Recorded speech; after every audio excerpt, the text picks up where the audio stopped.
අයිබෝවන් ඔබ සැමව ඉන්ස්පයර් මී නාලිකාවට ඉතාමත්ම ආදරයෙන් පිළිගන්නවා. අදත් අපිට ඉතාමත්ම විශේෂ දිනයක්. මොකද අද මම සාකච්ඡාවට එකතු කරගන්නේ මගේ පෞද්ගලික හිතවතියක්. මම උත්සවයකට සහභාගී වෙනවා නම් විවාහ මංගල්‍යයකට සහභාගී වෙනවා නම් මාව ලස්සන කරන්නේ දිනෝෂා. ඇය මගේ රූපලාවන්‍ය ශිල්පිනිය. එතනින් එහාට ගියාම ඇය විවිධාකාර තවත් ව්‍යාපාරවල නියැලෙන ඉතාමත්ම සාර්ථක ව්‍යවසායිකාවක්. ඉතින් අද අපේ සාකච්ඡාවට එකතු වෙන්නේ ඇය දිනෝෂා සිල්වා. ඇය ගැන හඳුන්වා දීමක් කරනවා නම් ඇය හුදෙක් රූපලාවන්‍ය ශිල්පිනියක් නෙමෙයි. රූපලාවන්‍යයට එහා ගිය එහා සම්බන්ධ නොවූ විවිධාකාර ව්‍යාපාරයන් වල නිරත වෙන ඉතාමත්ම සාර්ථක සහ සුන්දර කාන්තාවක්. ඇය ආහාර පාන සම්බන්ධව කේක් සම්බන්ධව කරන ව්‍යාපාරයක් දියත් කරගෙන යනවා. එතනින් එහාට ගියාම කෘෂිකර්මය අපිට නියැලෙන්නට ටිකක් අපහසුයි කියලා හිතන ටිකක් අභියෝගාත්මකයි කියලා හිතන එවන් ව්‍යාපාරයකත් ඇය නිරත වෙනවා. ඉතින් ඒ ආකාරයේ එකින් එකට සම්බන්ධ නොවූ විවිධ ව්‍යාපාරයන් ඇගේ දවසේ පැය 24 ඇතුළත කළමනාකරණය කරගනිමින් සාර්ථක මට්ටමින් ඇගේ ව්‍යාපාර පවත්වාගෙන යන ඒ වගේම ආදරණීය දියණියකගේ මවක් විදිහටත් ඇගේ යුතුයකම් වගකීම් ඉෂ්ට කරන ආදරණීය බිරිඳක් විදිහටත් ඇගේ වගකීම් ඉෂ්ට කරන ඒ කාන්තාව ගැනයි අද අපි සාකච්ඡා කරන්නට බලාපොරොත්තු වෙන්නේ. වැඩි කල් වේලා නොගෙන අපි පටන් ගමු අපේ මේ කතාව. දිනෝෂා ආයිබෝන්. කොහොමද ඉස්සර? මම හිතන්නේ මං ගැන ඔක්කොම මෙයා කිව්වා. ඉතින් ඔය ටික තමයි මම මගේ රූපලාවන්‍යාගාරය පවත්වාගෙන යනවා. පැලවත්ති ඉසුරු පාය අසල. ඒ වගේම මගේ නිවසේ ආහාර පාන ව්‍යාපාරය පවත්වාගෙන යනවා. ඊට අමතරව අනුරාධපුර ප්‍රදේශයේ අඹ වගාවක් තියෙනවා. ඇත්තටම මම ඉතාම ආශාවෙන් කරන්නේ ඒක. මොකද අපි දැන් කොළඹ හිර වෙලා ඉඳලා ඇත්තටම මම මාසෙකට සැරයක් එහෙ ගියාම මට පුදුම නිදහසක් දැනෙනවා. ඉතින් ඒ වැඩ ඔක්කොමත් එක්ක කොහොම හරි මගේ දුවගේ වැඩත් කරගෙන මගේ ගෙදර වැඩත් කරගෙන සතුටින් ඉන්නවා. හොඳයි. දැන් දිනුෂා ඔබ හඳුන්වා දෙන්නේ කොහොමද? මොකද අපි දැකලා තියෙනවා විවිධ කාන්තාවන් ඉන්නවා. සමහරව කැමති කුඩා කල සිටම ව්‍යාපාරවල නියැලෙන්න. සමහරක් කාන්තාවන් ඉන්නවා වෘත්තීයෙන් වෙනත් රැකියාවන් කරලා ඒ රැකියාවන්ට සමුදීලා තමුන්ගේ ව්‍යාපාරය ආරම්භ කරපු. අපි ඔබේ ගමන ගැන කතා කරමු. ඔබ මේ ගමන පටන් ගත්තේ කොහොමද? සහ අද වෙද්දී ඔබ අපිට සාමාන්‍යයෙන් හිතන්නට බැරි ආකාරයේ වෙනස් ව්‍යාපාර කිහිපයක් කරන කෙනෙක්. මේ වගේ තැනකට ඔබ ආවේ කොහොමද? ඔබේ ඒ ගමන ගැන පොඩ්ඩක් කතා කරමු. පුංචි කාලේ ඉඳන්ම මට ආසාවක් තිබ්බ රූපලාවන්‍ය ශාස්ත්‍රයට. ඒත් මේ පුංචි කාලේ ඉඳන් කිව්වට දැන් ඒ කාලේ අපිට මේ සමපිළිබඳ දැනුමක් මුකුත් නැහැනේ. මම 1999 චාන්දනි බණ්ඩාර මහත්මියගේ රූපලාවන්‍ය වැඩමුළුවකට සහභාගී වුණා. ඊට පස්සේ දිගටම චාන්දනි මිස්ගේ කෝස් එක ෆලෝ කරා. 99 කියන්නේ දැන් අවුරුදු 21ක් දෙකක් මම මේ ශාස්ත්‍රයේ. ඉතින් ඊට පස්සේ මම ඩුබායි වල රූපලාවන්‍යාගාරයක සේවය කරා.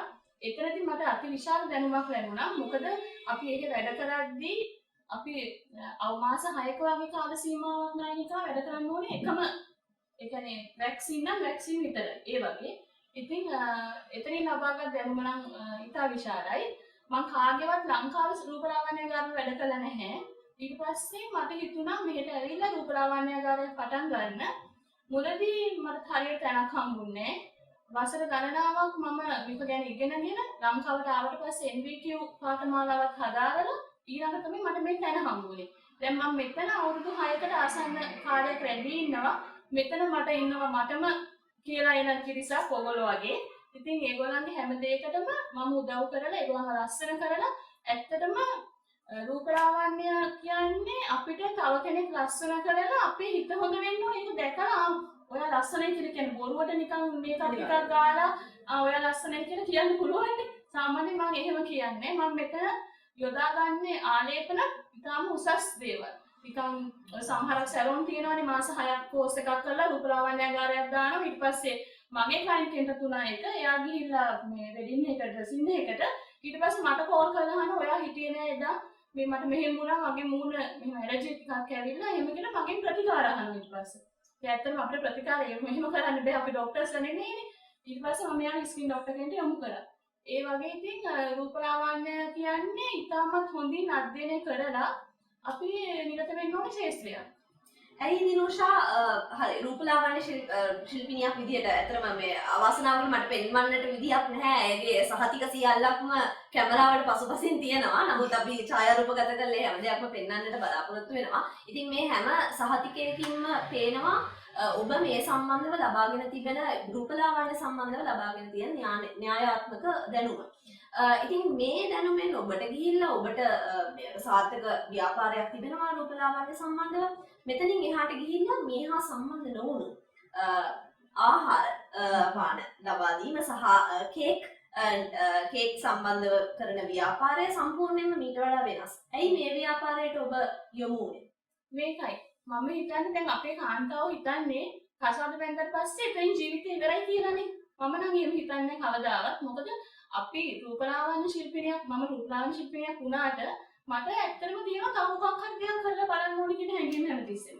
ආහාර පාන ගැන කතා කරොත් නම් මම පොඩි කාලේ ඉඳන් ගෙදර උයනවා. මට ඉන්නේ මල්ලිලම 4 දෙනෙක් මට හිටියේ එක්කෙනෙක් නැති වුණා මැත්තක. ඉතින් ඒගොල්ලන්ට මම පොඩි කාලේ ඉඳන්ම උයලා දෙන්නේ මම තමයි ගොඩක්. ඒගොල්ලෝ අම්මාගේ කෑම කන්න බැරි මම හදන කෑම තමයි කන්න ආස. ඉතින් ඒ දවස්වල නම් මට හොඳට උයන්න පුළුවන්. ඊට පස්සේ මම දැන් මේ මෑතක කොරෝනා වනේ. එතකොට මට ගෙදර දැන් සැලෝන් එකක් ගහලා මම නිකන් ගෙදර ඉන්නකොට මට හිතුණා නිකන් අපි ක්ලේ පොට් ටිකක් අරගෙන පොලොස් ඒ වගේම තියාගන්න පුළුවන් කල් තියාගන්න පුළුවන් ආහාර ද්‍රව්‍ය හදලා මේක දැම්මොත් හොඳයි කියලා. ඒක ඇත්තටම මේක සාර්ථක වුණා. මම ඒක පවත්වාගෙන යනවා. ඒ වගේම කේක් ගැන මම මෑතක ඉගෙන ගත්තා. බර්ත්ඩේ කේක්ස් මේ ඒ වගේ දේවල් කරනවා දැන්. උෂා තව ඉතා වැදගත් දෙයක් මට ඔබෙන් අහසන්නට අවශ්‍ය වුණේ ලාවන්‍යාගාර ගණන් කර නොහැකි ලංකාවේ. මට හිතෙන්නේ නැහැ මේක ප්‍රමාණාත්මකව කියන්න පුළුවන් කියලා මෙච්චරක් තියෙනවා කියලා. මම හිතන්නේ සමහරවිට ඔබ දන්නවා ඇති. නමුත් දකින තැන අද රූපලාවන්‍ය ආගාර. නමුත් රූපලාවන්‍ය කියන්නේ සරල සිද්ධාන්තයක්, සරල විෂයක් නෙවෙයි. එය ඉතාමත්ම විද්‍යාත්මක විෂයක්. මොකද කියනවා නම් රූපලාවන්‍ය කියලා කියන්නේ කෙනෙක්ගේ සම, කෙනෙක්ගේ හිසකෙස්, කෙනෙක්ගේ නිය සහ පොදුවේ ගත්තම කෙනෙක්ගේ සෞඛ්‍ය සම්බන්ධව පවතින විෂයක්. ඉතින් කෙනෙක් රූපලාවන්‍යට යොමු වෙනවා නම් ඒ විද්‍යාත්මක දැනුම, ඒ න්‍යායාත්මක දැනුම ලබා ගැනීම ඉතාමත්ම වැදගත්. දිනුෂා ඒ සියලු න්‍යායාත්මක දැනුමේ පළතරටම ගිය කාන්තාවක්. ඉතින් ඒ දැනුම ඇය ළඟා කරගත්තේ කෙසේද? සහ ඇගේ ව්‍යාපාර ගැන කතා කරනවා නම් ගිණුම්කරණය සම්බන්ධව කරන ක්‍රියාවන්, ඇගේ ප්‍රොමෝෂන්ස්, එහෙමත් අපි කියනවා අලෙවිකරණ සම්බන්ධ කටයුතු, මේ සියලු දේ ඇය තනිව තමයි කළමනාකරණය කරගන්නේ. ඉතින් මගේ ඊළඟ ප්‍රශ්නේ දිනුෂා, ඔබේ මේ විවිධ එකිනෙකට වෙනස් වූ ව්‍යාපාර ඔබ පවත්වාගෙන යාමේදී ඔබට දැනුම් සම්භාරයක් අවශ්‍ය වෙනවා. ගිණුම්කරණය දැනගන්න ඕනේ. රූපලාවන්‍ය කියන්නේ තලුත් වෙන දෙයක් නේද? දැන් අවුරුදු 10කට කලින් මම හිතන්නේ නේල් ආර්ට් කියන දේ තිබෙන්නේ නැහැ. නමුත් අද ඒක අලුත් විද්‍යාත්මක දැනුමක් වෙලා. ඉතින් ඒ වගේ ඒ දැනුම ඔබ යාවත්කාලීන කරගන්නේ කොහොමද? එතනින් එහාට ගියාම මුදල් කළමනාකරණය කර ගැනීම, ඔබේ අලෙවි කරන කටයුතු කිරීම, මේ දැනුම ඔබ ලබා ගත්තේ සහ මේ දැනුම යාවත්කාලීන කරගන්න ඔබ දරන උත්සාහය මොකක්ද? මේ රූපලාවන්‍ය ශාස්ත්‍රය ඇත්තටම දිනෙන් දින අලුත් වෙනවා. මම මේ ළඟ තමයි නේල් ආර්ට්ස් නම් කරේ. ඉතින් ඒකත් එක්කම හැමතිස්සෙම අපේ ලංකාවේ විවිධ වැඩමුළු පැවැත්වෙනවා. මම දැන් අවුරුදු 20ක් මේ ශාස්ත්‍රයේ ඉන්නවා කියලා මම එකතැන නතර වෙලා හිටියොත් හරියන්නේ නැහැ. මම හැමදාම දවසින් දවස මගේ දැනුම අලුත් කරගන්න ඕනේ. ඒ නිසා මම පුළුවන් හැම වෙලාවෙම මේ වගේ අලුත් වැඩමුළු වලට සහභාගී වෙනවා. මේ මෑතකත් ගිය සතියේ තිබුණ අපේ රූපලාවන්‍ය ශිල්පිනියන්ගේ සංගමයේ වැඩමුළුව මම මේකට ගියා. මට මෙතන වැඩක් තිබුණා. නම් මම ඒ වැඩ ටික මම පොඩ්ඩක් බ්‍රේක් කරලා මම ඒකට සහභාගී වුණා. ඉතින් ඒ වගේ නේල් ආර්ට්ස්, එතකොට බ්‍රයිඩල් ඩ්‍රෙසින් හැමදේම රූපලාවන්‍ය ශිල්පිනියකම කරන්න ඕනේ. ඒ වගේම මම නම් හිතනවා අනිවාර්යෙන් MBQ4 කරන්න ඕනේ කියලා. මොකද මෙතන මම කලින් ක්ලාස් කරා. දැන් නම් ක්ලාස් නැහැ. මම වැඩත් එක්ක පොඩ්ඩක් කාලේ විවිධ ප්‍රශ්නයක් තියෙන නිසා මම අලුතෙන් එන ළමයින්ට කියන්නේ MBQ කරන්න කියලා. මොකද ඒකෙන් ඇත්තටම න්‍යායාත්මක දැනුම ලැබෙනවා වැඩි. දැන් මාස 6ක කෝස් එකකින් හැමදේම කියලා දෙන්න බෑනේ. ඒ නිසා අර පොඩ්ඩක් තියරි පැත්ත වැඩි MBQ වල. ඒ අතරම කවුරු හරි කෙනෙක් රූපලාවන්‍ය ශිල්පිනියෙක් වෙන්න අදහසක් තියෙනවා නම් මාස 6ක් කෝස් එකක් කරලා සැලෝන් එකක් දානවට වැඩිය එක තැනක අවුරුදු 5ක්වත් වැඩ කරලා දානවා නම් මම හිතන්නේ ඒ තමයි සාර්ථක වෙන්න පුළුවන් එකම ක්‍රමය. 5ක් නැත්තම් අඩුම ගානේ අවුරුදු 2ක්වත් වැඩ කරලා තමයි දාන්න ඕනේ. සැලෝන් එකක් දානවා නැත්තම් ඉතින් හැමතැනම රූපලාවන්‍යගාර තියෙනවා. නමුත් මම නම් කැමති නැහැ ඒ වගේ රූපලාවන්‍යගාර කියන්නේ. මම කැමති ඒවට සැලෝන් කඩ කියලා කියන්නේ. මොකද ඒ වගේ සැලෝන් කඩවලට සාමාන්‍යයෙන් දැනුමක් තියෙන මිනිස්සෙක් යන්නේ නැහැ. අනිවාර්යයෙන්ම. ඔබ කරන ව්‍යාපාරයේ කුමක් වුණත් ඒ ව්‍යාපාරයට අදාළ විෂය පතය කුමක් වුණත් ඒ සම්බන්ධව ලබා ගන්නා න්‍යායාත්මක දැනුම යාවත් කාලීන කර ගැනීම ඉතාමත්ම වැදගත්. ඉතින් දැනුම කියන සංකල්පය ඔබට නැතිනම් ඔබ ආරම්භ කරන්නට බලාපොරොත්තු වෙන ව්‍යාපාරය ගැන මේක මම හිතන්නේ ඉතාමත්ම සැලකිල්ලට ගත යුතු කරුණක්. ඉතින් ඔබේ අදහස ව්‍යවසායයක් බවට පරිවර්තනය කර ගැනීමට අවශ්‍ය නම් දැනුම ඉතාමත්ම වැදගත් දෙයක් ඔබ ළඟා කරගත යුතුයි. එහෙම නේද? ඔව් නෙමෙයි. අනිත් එක දැන් අපි හැමතිස්සෙම මුදල් පාලනය කරනකොට දැන් මම රූපලාවන්‍යගාරේ මගේ බඩු ගන්න මම වෙනම කොටසක් අයින් කරනවා. මගේ ගෙදර වැඩවලට මගේ පෞද්ගලික වැඩවලට මම වෙනම කොටසක් අයින් කරනවා. එහෙම අපි දැන් එදිනෙදා ලැබෙන මුදල් අනිවාර්යයෙන්ම කළමනාකරණය කරන්න ඕනේ. නැත්නම් අපිට මේක පවත්වාගෙන යන්න බෑ. මොකද රූපලාවන්‍යගාරෙත් බිල් තියෙනවා. ඒවත් අපි පේ කරන්න ඕනේ. ඒ වගේ ටික මුදල් කළමනාකරණය පැත්ත පොඩ්ඩක් අවධානය යොමු කරන්න ඕනේ. අනිවාර්යයෙන්ම ඔබේ විෂයට අදාළ වෙන ප්‍රධානතම දැනුම් සම්භාරයට අමතරව තව හුඟක් දේවල් තියෙනවා. ඔබ ව්‍යවසායිකාවක් වන්නට බලාපොරොත්තු වෙනවා නම් ඉගෙන ගත යුතු. ඔබේ මුදල් කළමනාකරණය කරගන්නේ කෙසේද? කාර්ය කළමනාකරණය කරගන්නේ කෙසේද? ඔබේ අලෙවි කරන කටයුතු අපි මේකට ඉංග්‍රීසියෙන් කියන ප්‍රොමෝෂන්ස් කියලා ප්‍රොමෝෂන්ස් කරගන්නේ කොහොමද? මේ හැම දෙයක්ම දැන ගැනීම ඉතාමත්ම වැදගත්. ඔබේ ව්‍යාපාරය දිනුෂ වගේ සාර්ථකව කරගෙන යාමට ඔබට අවශ්‍ය නම්. ඉතින් ඒත් සමගම මට අහන්න ඕන වෙච්ච තවත් දෙයක් තමයි දිනුෂා, අපි දැන් කතා කරමු ඔබේ උත්සාහය කෘෂිකර්මය වෙනුවෙන් ඔබ යොදලා තියෙන. මේක මම හිතන්නේ ගොඩක් කාන්තාවන්ට ටිකක් සමාජයේ තියෙන පිළිගැනීම තමයි කෙමිකල්ස් සම්බන්ධයෙන් කෙමිකල්ස් කෘෂිකර්මය එතනින් එහාට ගියාම ඉදිකිරීම් ක්ෂේත්‍රය මේ වගේ දේවල් ටිකක් අභියෝගාත්මකයි කියලා හිතනවා කාන්තාවන්ට. මම හිතන්නේ මම වැරදි වෙන්නේ නැති. නමුත් සමාජයේ ඒක තියෙන යම් කිසි මට්ටමකට තියෙන පිළිගැනීමක්. නමුත් ඔබ මේ සියලු දේට අභියෝග කරලා අපහසු දේ ඔබේ ව්‍යාපාරය බවට ඔබ අද පරිවර්තනය කරගෙන තියෙනවා. මෙහෙමයි මගේ අඹ ව්‍යාපාරය මම පවත්වාගෙන යන්නේ අනුරාධපුර ප්‍රදේශයේ. දැනට අවුරුදු 4ක් විතර මේක පටන් අරගෙන අපි අඹ පැල ලබා ගන්න එල්ලාවල ෆාම් එකෙන් ඒගොල්ලන්ගෙන් තමයි පැල අරගෙන අපි හිටවලා ඒකට නිසි ආකාර ඒගොල්ලන්ගෙන් කොහොමද මේක වෙන්න ඕන කියලා ඒගොල්ලන්ගේ දැනුමත් අරගෙන අපි මේක පවත්වාගෙන යන්නේ. අනිත් එක දවස් 90ක් කියලා තමයි අපි අඹ කඩන්නේ. ඒ නිසා දැන් ගොඩක් තැන්වල පළතුරු ගන්න බයයි මිනිස්සු. වෙහෙත් ගහනවා නම් ප්‍රශ්න එහෙම කිසි ප්‍රශ්නයක් නැහැ. හැමතිස්සෙම හොඳ දෙයක් මිනිස්සුන්ට දුන්නොත් අපිට හොඳ දෙයක් ලැබෙනවා කියන එක මම විශ්වාස කරනවා. ඉතින් මම ඉතාම ආසාවෙන් කරන දෙයක් තමයි දැන් මෑතක අපි එතන පොඩි ලස්සන නිවාඩුනිකේතනයක් හැදුවා. ඉතින් එතනත් පුළුවන් ලංකාව අයට මාව සම්බන්ධ කරගෙන ලස්සන නිවාඩුවක් ගත කරන්න අඹ වගාවක් මැද්දේ බලලා සතුටු වෙන්න. අනුරාධපුර පූජානගරේ ගොඩක් දේවල් තියෙනවා බලන්න. ඇගේ ව්‍යාපාරය ගැන කතා කරනවා නම් ඒ සම්බන්ධ වැය කරන ව්‍යාපාරය හුදෙක් කෘෂිකර්මය හෝ නිවාඩු නිකේතනයක් සම්බන්ධව කරන ව්‍යාපාරයක් නෙමෙයි. ඇත්තටම කියනවා නම් ඇගේ පරමාර්ථය මම හිතන්නේ තවත් කෙනෙක්ගේ හිතසුව පිණිස ඇගේ ශ්‍රමය ලබා දීමයි. ඉතින් ඊටමත්ම අගය කළ යුතු උත්සාහයක් එය. මේවා තමයි මේ ආකාරයෙන් තමයි දිනුෂ ඇගේ විවිධ ව්‍යාපාරයන් පවත්වාගෙන යන්නේ. ඒ වෙනුවෙන් ඇය උත්සාහයක් ඇගේ ශ්‍රමය ඇගේ උත්සාහය යොදවන්නේ. ඉතින් එය ඉතාමත්ම අගය කළ යුතු කරුණක්. තවත් ඉතාමත්ම වැදගත් කරුණක් තමයි දිනුෂා මේ වගේ වෙනස් ව්‍යාපාරවල යොමු වෙති. දැන් ඔබ උදේ මම හිතන්නේ දවස පටන් ගන්නේ පාන්දර 4ට නැත්නම් 5ට. දවස අවසාන වෙන්නේ පහුවෙන්ද දවසේ පාන්දර 1ට නැත්නම් 12:00ට 1ට ඒ වගේ අවස්ථාවල් වලදී. ඉතින් ඒ වගේ කාර්යබහුල දවසක කාර්යබහුල වැඩසටහනක් තියෙන ඔබ පටන් ගන්නේ රූපලාවන්‍ය. එතනින් එහාට ඔය දවසේ ඇතුළතදී ඔබේ අඹ වගාව සම්බන්ධව ගැටලු වෙන්න පුළුවන්. විවිධාකාර දේවල් වෙන්න පුළුවන්. කොහොම ඔබේ මානසිකත්වය යම් තාක් දුරකට වෙනස් කර ගැනීම කොච්චර වැදගත්ද මේ වගේ ව්‍යාපාර කරගෙන යද්දී? කොහොමද ඔබ මේක ඉංග්‍රීසි භාෂාවෙන් අපි කියනවා මැනේජ්මන්ට් කියලා. කොහොමද ඔබේ මානසිකත්වය, ඔබේ ශ්‍රමය මේ හැම දෙයක්ම කලමනාකරණය කරගන්නේ මේ වගේ එක උත්සාහයකින් තවත් උත්සාහයකට යනකොට. මොකද කාන්තාවකට හිතෙන්න පුළුවන් ඔය හැමදේම මට කරන්න බෑ.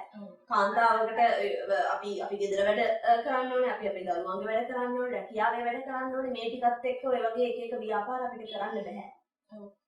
ඒක තමයි කාන්තාවන්ට තියෙන ලොකුම ප්‍රශ්නේ මං හිතන්නේ. මේ එක දෙයකටම හිර වෙලා ඉන්නවනේ. ඇත්තටම මම නම් ඒකට හරිම විරුද්ධයි. මම උදේ දැන් මට හෙට මට වැඩ තියෙනවා නම් ගොඩාක් මම කලින් දවසේ මගේ දරුවගේ මගේ අපේ පවුලේ කැම බීම ටික හදලා තියෙනවා. එතකොට උදේ පාන්දර නැගිටලා මට ලේසි ඒක එතනින් ඉවරයි. ඊට පස්සේ රූපලාවන්‍යගාරයට ආවම රූපලාවන්‍යගාරයේ අපොයින්ට්මන්ට්ස් තියෙන ඒවා කරන අතර අනුරාධපුරයේ මගේ අඹ වගාව පිළිබඳව මට සමහරට ඒක සල්ලි දාන්න මම දුවනවා. ඒවත් මම බැලන්ස් කරගෙන කොහොම හරි කරගන්නවා. ඉතින් එහෙම තමයි දැන් ආහාර පානත් මම ඕඩර්ස් වලට කරන නිසා මට ලේසියි. එතකොට මම මෙතන අපොයින්ට්මන්ට්ස් ගන්නෙ නැහැ. මෙතන මට සහායෙ ඉන්නවා. ඒ නමුත් මම සමහරක් අය එනවා ෆේෂල් කරන්න ඕනේ මමම කරන්න ඕනේ. දැන් එහෙම තියෙනවනේ. දැන් ගොඩාක් අය රූපලාවන්‍යගාර 2-3ක් දාගෙන ඒගොල්ලෝ නෙමෙයි නේද වැඩ කරන්නේ. ඒලා වැඩ කරන්නේ අලුතෙන් ශ්‍රේෂ්ඨතාවය ඉන්නයිනේ. ඉතින් එතකොට මම හිතන්නේ ඒක ඒගොල්ලන්ට ඒගොල්ලන්ගේ නමට හානියක් ඒක. දැන් මගේ ඔයා වුණත් දැන් ට්‍රේනින් කරගන්න මගෙන්මනේ. එහෙම කියනවානේ. ඉතින් ඒක නිසා මම හැමතිස්සෙම මට කරන්න රූපලාවන්‍යගාරේ මට කරන්න පුළුවන් වැඩ කොටස විතරයි මම කරන්නේ. ඒකත් එක්කම මම අනිත් පැත්තේ ආසයි කරන්නේ. ඒ නිසා මම ඒව මගේ දවස කල්පනාකරණය කරගන්නවා. ඒ වගේම තව අයිඩියා එකක් තියෙනවා next year ආහාර පාන දෙන තැනක් හදාගන්න මට. අනිවාර්යයෙන්ම ඒ කියන්නේ ඇගේ බලාපොරොත්තුවක් තියෙනවා රෙස්ටොරන්ට් එකක් ආරම්භ කරන්නට. එහෙමත් නැත්නම් ඇයගේම ස්ථිර ව්‍යාපාරයක් ආරම්භ කරන්නට ආහාර පාන සම්බන්ධව. ඉතින් මේ ඒ විස්තර සාකච්ඡා කිරීමට මම බලාපොරොත්තු වෙනවා තවත් වැඩසටහනක් දිනුෂා සමග සිද්ධ කරන්න. මොකද ඇය ඉතාමත්ම ඉක්මනින් ඉතාමත්ම වේගයෙන් ඇගේ ගමන යන කාන්තාවක්. ඒ නිසාමයි මම අද සාකච්ඡාවට ඇයව තෝරාගත්තේ. මොකද සෙමින් ගමන ඉතාමත්ම හොඳයි කියලා අපි හිතනවා හැම කෙනෙක්ම. නමුත් ඒ විශ්වාසයට, ඒ සෙමින් ගමන හොඳයි කියන සමාජ විශ්වාසයට අභියෝග කරපු එක චරිතයක් තමයි දිනුෂා කියලා කියන්නේ. ඇයගේ ගමන ඉතාමත්ම ශීඝ්‍රයෙන් වේගවත්ව කරගෙන යන කාන්තාවක්. නමුත් ඒ ගමනේදී ඉතාමත්ම සාර්ථකයි. ඇගේ සාර්ථකත්වය ඇගේ සුන්දරත්වයෙන් පිළිඹු වෙනවා. ඇගේ ව්‍යාපාරවල තිබෙන සාර්ථකත්වයනොත් එය පෙනී යනවා. ඉතින් අපි බොහෝ දේවල් සාකච්ඡා කරා. මම හිතන්නේ අවසාන ප්‍රශ්නයේදී මම ඇගෙන් ඉගෙන ගත්ත දේ තමයි කාල කළමනාකරණය. ඉතින් ඔබට විවිධාකාර ව්‍යාපාර කරගෙන යන්නට බැරි කමක් නැහැ. එය අභියෝගයක් නෙමෙයි. කාලය කළමනාකරණය කර ගැනීම ඔබට සිද්ධ කරන්නට පුළුවන් නම්. මොකද ඇය ව්‍යාපාරිනියක් විතරක් නෙමෙයි මවක්, බිරිඳක් සහ දියණියක්. ඒ වගේ එකින් එක නොකී වගකීම් රාශියක් ඉටු කරන කාන්තාවක්. ඉතින් මේ වගකීම් සියල්ලක් අතරතුර මේ වැනි ව්‍යාපාර කිරීම ඉතාමත්ම ඇගීමට ලක් කළ යුතු කරුණක්. අවසාන වශයෙන් දිනුෂා අපි පොඩ්ඩක් අපේ රසිකයන්ට අපේ නරඹන්නන්ට කියමු ඔබව සම්බන්ධ කරගත හැක්කේ කොහොමද රූපලාවන්‍යාගාරයේ කටයුතු වලට. එහෙමත් නැත්නම් ඇනෝමක් ඉදිරිපත් කරන්නට අවශ්‍යයි නම් කේක් වලට හෝ අපි ආහාර පාන කෙනෙකුට අපි හරියටම කිව්වේ නැහැ මොන වගේ දේවල්ද ඔබේ රේන්ජ් එකේ තියෙන්නේ කියන එක. සහ නිවන් නිකේතනයට උනත් ඔවුන්ට ඔබව සම්බන්ධ කර ගැනීමට අවශ්‍ය නම් අපි පොඩ්ඩක් කියමු ඔබේ සෝෂල් මීඩියා ප්ලැට්ෆෝම්ස් ගැන සහ ඊමේල් හෝ කුමක් හෝ විදිහක්. මගේ තියෙනවා සිසර්ස් ප්ලස් කියලා පේජ් එකක්. මගේ සැලෝන් එකේ පේජ් එක හරහා මම සම්බන්ධ කරගන්න පුළුවන්. මගේ ඊමේල් ඇඩ්‍රස් එක dinushasiva79@gmail.com. ඒ හරහා පුළුවන් ඔබට මාව සම්බන්ධ කරගන්න. ආහාර පැත්තෙන් කිව්වොත් මම ආහාර පැත්තෙන් ගත්තොත් උත්සව වත්සා සඳහා පුළුවන් අපිට ආහාර පාන සපයන්න. හැබැයි අපිට කොහොමත් මට ඇනුමක් දෙනවා නම් අල්ම ගානේ දවස් 5කට කලින්වත් කියන්න ඕනේ. මොකද මගේ තියෙන ෂෙඩියුල් එකත් එක්ක පොඩ්ඩක් අමාරුයි.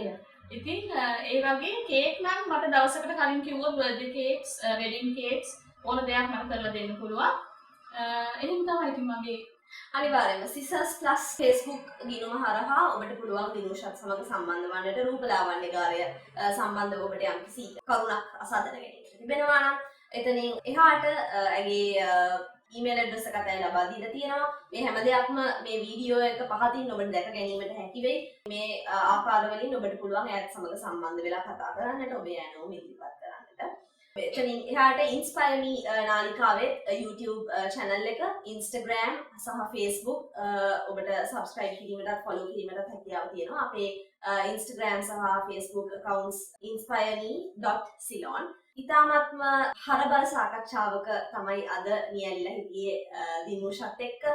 ඇගේ ජීවිතය පටන් ගත්ත ව්‍යාපාර පටන් ගත්ත ආකාරය සහ ඇගෙන් ඔබට ලබා දීමට ඇති යම් යම් උපදෙස් පණිවිඩ යෝජනා අදහස් ඇය ඉදිරිපත් කරා. ඉතින් මම හිතනවා මේ වැඩසටහනෙන් ඔබ යම් කිසි දෙයක් ඉගෙන ගන්නට ඇති, ඔබේ ව්‍යාපාරික අදහස ව්‍යවසායයක් බවට පත් කරගන්නට හැක්කේ කෙසේද යන වගේ. ඉතින් අපි දිනුෂට සමු දෙන්න කලින් මම දිනුෂගෙන් එක දෙයක් අහන්න කැමතියි. අනාගත ව්‍යවසායිකාවන්ට ගොඩක් තරුණ ගෑනු ළමයි ඉන්නවා. ගෑනු ළමයි විතරක් නෙමෙයි, මම කියන්නේ අවිවාහක ගෑනු ළමයි ගැන විතරක් නෙමෙයි. විවාහ වෙලා දරුවෝ ඉන්න අම්මලා ඉන්නවා. ඔවුන් කැමැත්තෙන් ඉන්නවා ඔවුන්ගේම දෙයක් ඔබ වගේම පටන්ගෙන පවත්වාගෙන යන්න. මේ වගේ කාන්තාවන් වෙනුවෙන් ඔබට ලබා දිය හැකි යම්කිසි උපදෙසක් අදහසක් තියෙනවද අපි සාකච්ඡා කරපු දේවල් වලට අමතරව? මේමයි අපේ ගොඩක් අය කැමති ව්‍යාපාරය පටන් ගන්න. නමුත් ඒ සඳහා ඒවන් දැනුම නැති අවස්ථා තියෙනවනේ. ඒ නිසා Taman තේරුම් ගන්න ඕනේ Tamanට පුළුවන් මොනවාද කියන එක. ඊට පස්සේ ඒ පිළිබඳ අධ්‍යාපනයක් අනිවාර්යෙන් ලබා ගන්න ඕනේ. දැන් කුඩා කර්මාන්තවල පුළුවන් නේ ඕන කෙනෙක්ට තමන්ගේ ස්වයංරැකියාවක් පටන් ගන්න. ඉතින් එතකොට මම හිතන්නේ මේ වගේ දෙයක් හරහා ගිහිල්ලා ඕගොල්ලෝ දැනුමක් ලබාගෙන ව්‍යාපාරිකාවක් වෙන්න ඕන කෙනෙක්ට පුළුවන්. හැබැයි අවශ්‍ය උනන්දුවයි කැපවීමයි ඉතින් මූලික ප්‍රාර්ථනාවක් තියෙන්න ඕනේ අනිවාර්යෙන්ම. එතකොට මම හිතනවා කාටවත් කසාදයක් බැඳලා කියලා සැමියා මැත්තේ අපෙන්නම බලාගෙන ඉන්නේ නැතුව තමන්ට අවශ්‍ය දෙයක් තමන්ට ගන්න ඕන වෙලාවක තියෙන හැකියාවක් තියෙන කාන්තාව බවට පත් වෙන්න පුළුවන් කියලා. අනිවාර්යයෙන්ම ඒ ස්වාධීනත්වය ළඟා කරගත හැකි වන්නේ ඔබ සාර්ථක මට්ටමින් ඔබේ උත්සාහයෙන් යම්කිසි ව්‍යාපාරයක් ඔබ ආරම්භ කළොත් එසේ නොකර වුණත් ඒ ස්වාධීනත්වය ඔබට ලබා ගන්න පුළුවන්. නමුත් ඔබේ අභිප්‍රාය වන්නේ ඔබේ ව්‍යවසායයක් ආරම්භ කිරීමට නම් ඒ සඳහා අවැසි උපදෙස් යෝජනා සියල්ලක්ම මම හිතන්නේ අද දිනුෂා ලබා දුන්නා. ඉතින් බොහොමත්ම ස්තුතියි දිනුෂා. ඔබ ඉතාමත්ම කාර්යබහුල කාන්තාවක්. ඒ කාර්යබහුල වැඩ කටයුතු අතරතුර ඉන්ස්පයර් මී නාලිකාවට ඔබේ කාලය ලබා දුන්නට බොහොමත්ම ස්තුතියි. ආයිබෝන්. බොහොම ස්තුතියි මාව සම්බන්ධ කරගත්තට.